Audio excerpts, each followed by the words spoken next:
but I do think that he claimed to be divine.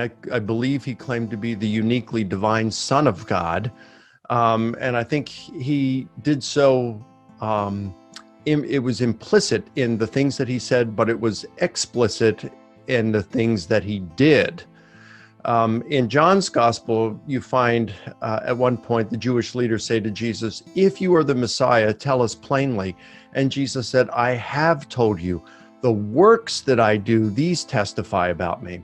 And so in an ancient biography, you would have the biographer illuminate who the person was, their character, through their words and their deeds. This is clear in Plutarch's life of, I think it was, his life of, his life of Alexander the Great.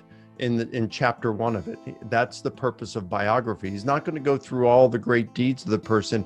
He's going to illuminate who that person was, what kind of a person his main character was, through what that person said and did. So when you come to Mark's gospel, you can see that this is what Mark's doing.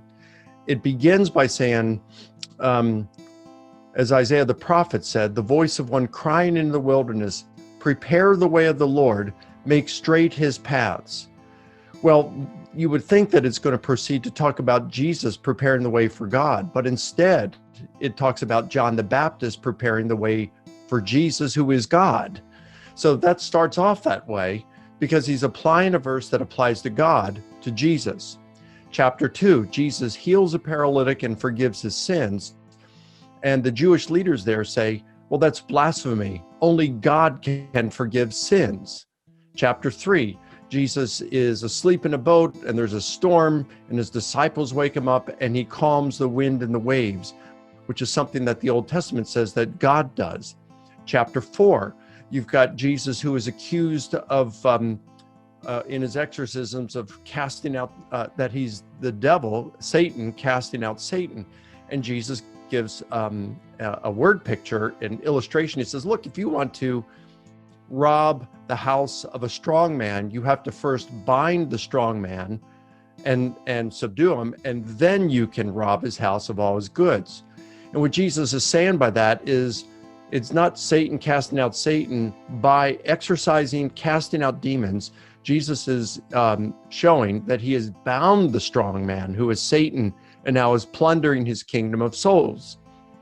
Well, what human can bind Satan? Then you come to, let's see, what is it? Chapter 5. Jesus raises someone from the dead, which the Old Testament says this is something only God does. And then I know some prophets and apostles raised people from the dead, but they always did so by appealing and praying to God first and asking him to do it. Jesus just did it with his own word. He walks on water, which the Old Testament says only God can do. So we can see that through Jesus's deeds that are reported by Mark, he is showing in unambiguous terms that Jesus is the God of the Old Testament, which is pretty cool. So I do think that although Jesus, in short here, although Jesus doesn't come right out and say, I am God, he does so through his deeds explicitly, and he does through his words implicitly.